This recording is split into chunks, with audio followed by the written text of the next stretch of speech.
Welcome to Wanna Be Clutter-Free, formerly Wanna Be Minimalist, the podcast for busy families who are tired of the chaos, fed up with being overwhelmed, and ready to enjoy life again. Each week, we talk about how to let go of the clutter so that you can focus on the things that actually matter. And it's not just physical clutter. We talk about the mental and emotional stuff too, because if it's holding you back, it's time to ditch it. I share what I've done in my own life to declutter, organize, and calm the chaos, but you won't just hear it from me. There are amazing guests too. It's practical, doable, and simple for those of us that want to be clutter-free. You're listening to the Wanna Be Minimalist Show with Deanna Yates, episode number 63. Today's episode looks at two different approaches to decluttering and organizing, editing versus curating. Both are great ways to get your home tidy and your life in order, but they are completely different ways to look at decluttering and organizing the exact same room, or how you plan the activities on your calendar. If you've struggled to declutter your stuff or organize your home in the past, well, stick around because maybe you've just been approaching it the wrong way. Hey there, my wannabe minimalist friend. Welcome back to the show. My name is Deanna Yates, and I am thrilled you are joining me today for a look at how to live a more vibrant life with less stuff. Through my research of creating a tidy home and a simpler life for myself and my family, I've continually come across two different concepts. The first one is that of editing one's life and your belongings, and the second way is to curate your life and the stuff that you keep. Don't worry if these both sound a little bit abstract at this moment, especially if it's your first time hearing about these terms. They were really confusing for me at first too. For a long time, it seemed to me as though they were describing the exact same thing. They both sounded like decluttering the stuff that doesn't matter to get to the stuff that does. But as I took a closer look, I discovered that they were really two completely different approaches. And for those of you who are more familiar with me, maybe you're a regular listener of this show, or you've attended one of my free webinars, or maybe you've taken my course, the Vibrant Home Academy. You probably know that I love looking at things from different angles. Sometimes you just need the same advice or the idea presented in a completely new way for it to finally click or to get you motivated. Life is not a one-size-fits-all approach, and I absolutely love that. This is why I love the idea of editing versus curating. Both have great ideas and they have the same end goal in mind, but there are different paths to get there. But before we dive in, I want to remind you that you can find all of the show notes for today and links to anything I do mention over at littlegreenbow.com/63. Again, that's littlegreenbow.com/63. There you will also find my latest free resource. It is the Tidy Home and Vibrant Life Starter Guide. It is a simple but super helpful guide that will show you 4 easy steps that you can take to create a home and a life where you and your family thrive. It's completely free, and it is just my way of helping you on your journey to creating a more meaningful life without suffocating under your stuff. All right, so let's hop in and figure out what we mean when we talk about editing and curating, what the end goal is, and how these approaches differ. When we look at the end goal to these strategies for decluttering and organizing, they are both about creating a life you love, both in the stuff that you own and have in your home and in the activities that you fill your life with. But how we get there can be filled with all those different journeys. To me, editing and curating, well, they're like the personality traits of being either an extrovert or an introvert. Both are innate, and that means that you don't really get to choose which one comes naturally. And neither one is better than the other. They both have their strengths. And while we all generally fall more to one side of the scale than the other, we probably have tendencies that cross over into the other territory. So editing versus curating the things in our lives is very similar to this concept. And I think that we've all heard about extroversion and introversion, and so we kind of understand that. And that's what I want you to understand with editing versus curating. Now, if I had to assign each one to a personality trait, well, editing is more extroverted and curating is more introverted. So at first glance, which one are you? Again, there is no right or wrong answer here. They are simply different approaches. But let's take a look at each side a bit more so that you can see if one way fits you and your lifestyle more than the other. We're going to go ahead and start with editing. So, what does it mean to edit your life?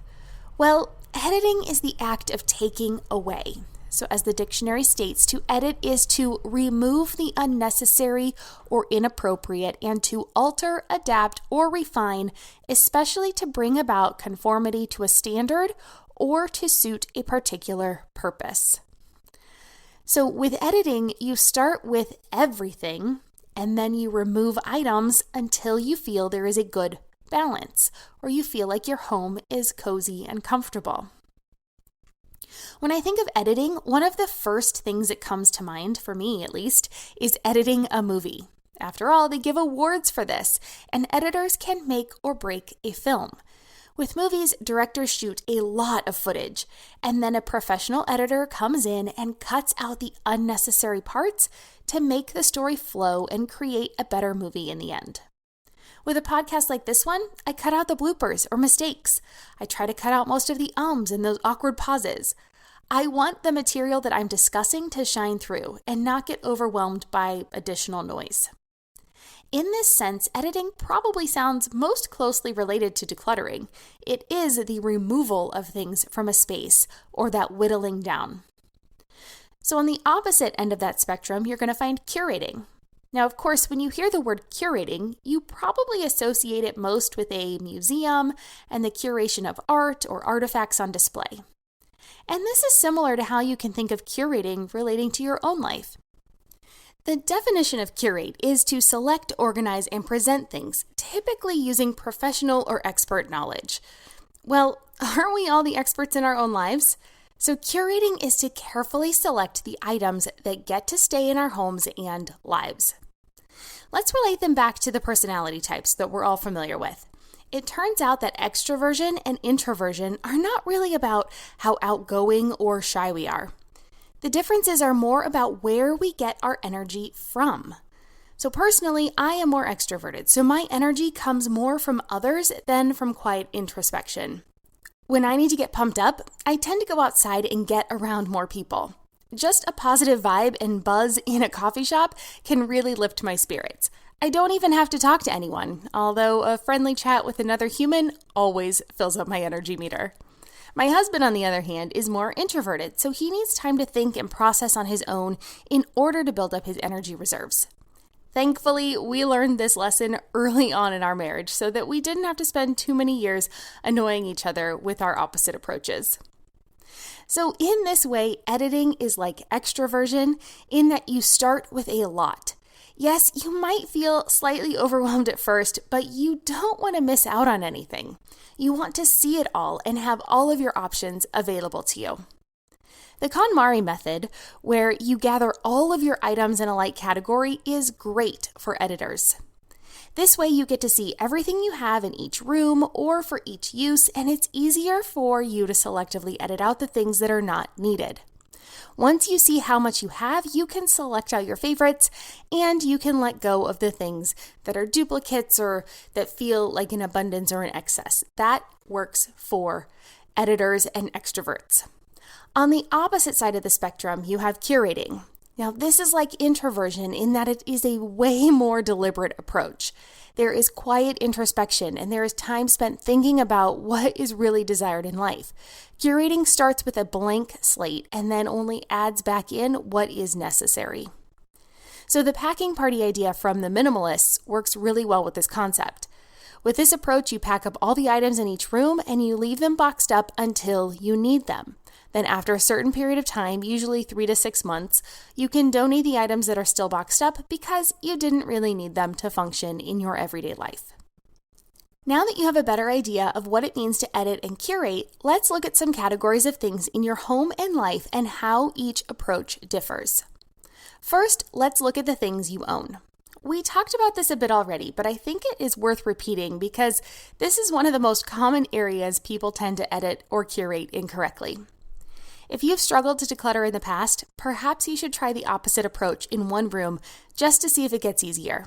Sometimes we just need a different solution to the same problem in order to make headway. So to edit your belongings, let's try decluttering without making a bigger mess. the chances are that you already have a lot of your stuff out and it's getting to be too much. So take a garbage bag to throw away anything that is in fact trash or items that are beyond repair or things that are no longer usable. Please remember to recycle anything that can be disposed of responsibly. And then take a box or another bag, but I find that boxes tend to work best, and put in any item that you would like to donate or edit out of your home. This is the typical decluttering process, but this way skips those piles and makes it easier to make progress quickly. You should be able to see a positive change in less than 15 minutes with this approach. The downside is that it will probably take several passes to get the room to look like the vision in your head, but it will get easier with each editing session. To curate your belongings, you would try to start with as much of a clean slate as possible. So if you're crunched for time, this works best when you start in one room or one area. You can even start in just one drawer. With this approach, you will empty everything out and only return the items that are truly necessary to achieve your goal. This removes that just-in-case kind of clutter, but it still allows you to keep the items that you enjoy as they bring value to your life and space. If you happen to be in a position where you are moving, curating can be a really good approach to take in your new home. So you'll edit down as you pack up, and then you'll curate when you get to your new home. So keep the items in boxes until you actually need them, and then reevaluate anything that's left in those boxes after a few weeks or a month or two. The downside to curating is that it can be really time-consuming. It can be difficult to clear out all of your items, especially if you have children at home. But remember, it doesn't all have to be done at one time. It can be done very methodically, room by room, drawer by drawer, shelf by shelf. All right, next let's look at editing or curating your commitments. I'm Margaret. And I'm Amy. And together we host the podcast, What Fresh Hell? Laughing in the Face of Motherhood. Margaret, I would say you're sort of a where are my keys kind of mom. Correct. Sometimes a where are my kids kind of mom. Well, you're, Amy, more of a we were supposed to leave 35 seconds ago, mom. I mean, touche. In each episode of What Fresh Hell, we come at a topic from our usually completely opposite perspectives. I bring the research. And I bring kind of the gimlet eye. Like, is that research really going to work, people? And almost 10 million downloads later, we're still laughing. We also talk to experts in the parenting field, plus parents with stories we can all learn from. We make each other laugh, we challenge each other's assumptions, and we have what we think is the best parenting community on the internet. Check out What Fresh Hell, Laughing in the Face of Motherhood, wherever you listen to podcasts.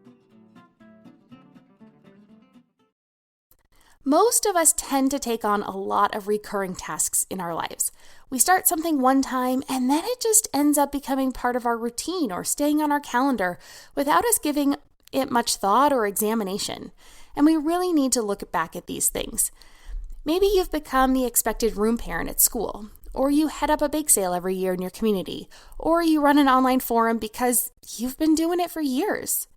The point is that you are in charge of your life and you get to decide what actually contributes to the kind of life you want to be living. I'm not saying you need to give up any commitments. I mean, especially if they're bringing you joy, by all means keep them in your life. But it is a good idea to evaluate whether you want to continue them every now and again. Just take a look at them and examine them. So let's look at how we would evaluate these things with an editing or a curating eye. To edit your commitments, go ahead and gather your calendar and look at all the things you have committed to do over the next few months. Decide whether you want to do these things and if they add to your happiness. If they do, great. Move forward with gusto. But if you decide that they are not adding joy and value to your life, start working to exit out of them. Don't just walk away, but see if you can find someone else to take over. If so, feel free to pass on that baton. If not, complete the current commitment and make sure to pass gracefully when it comes time to re-up. For instance, finish out this year as room parent and make sure to say no to next year. Or with school starting in the next few weeks, maybe you should decide to say no now if it causes you too much stress, so that when it comes up, okay, that didn't really work for me last year. I need to say no. How can I gracefully do that? Is there another way I can volunteer in the classroom that doesn't make me the room parent or something like that? So to curate your commitments, so that was editing. Now let's look at curating. So if you want to curate your commitments, you're going to start with a blank slate. Again, that's really where we start. We start at point 0 and then add back. So maybe you say no to anything new for a few months and then you slowly add things back in that you really want to do. The point is that you get to decide what and who fills up your social calendar. Put yourself in the driver's seat and be selective.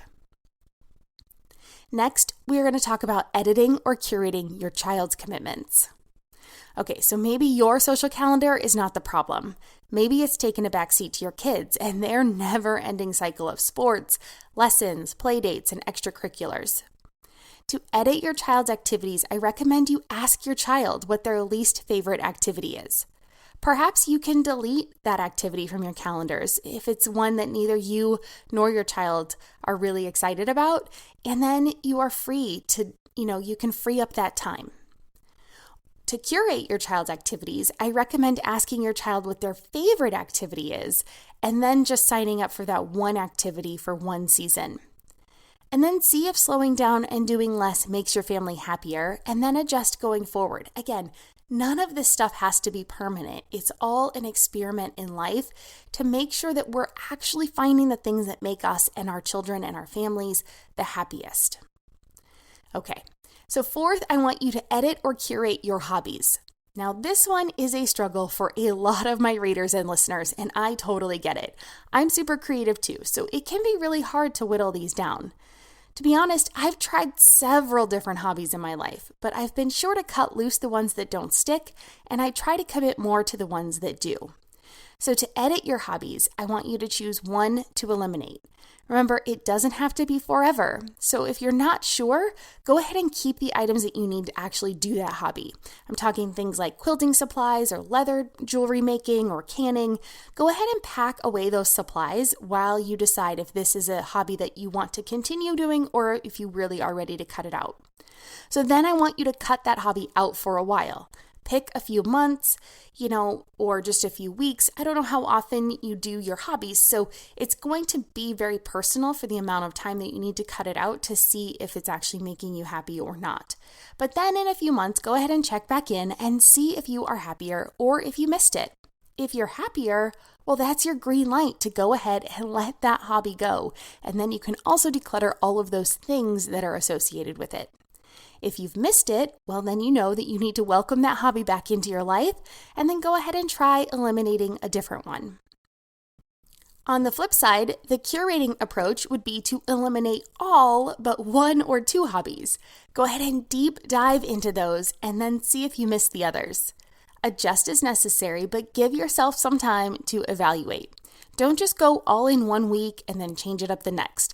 Try it for at least 1 quarter or half the year to really adjust and see how this all plays out and how you feel. The next area we can look at editing or curating are the holidays. So depending on when you're listening to this episode, the holidays may seem like a long way off. The funny thing is, they have a way of sneaking up on us.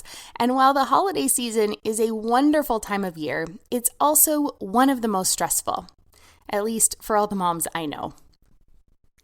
It seems like the standard expectation and obligation is to get family photos taken, send holiday cards to any person you've ever met, buy gifts for each family member, keep up on the family traditions, do things for the teachers, and make it all magical for the kids.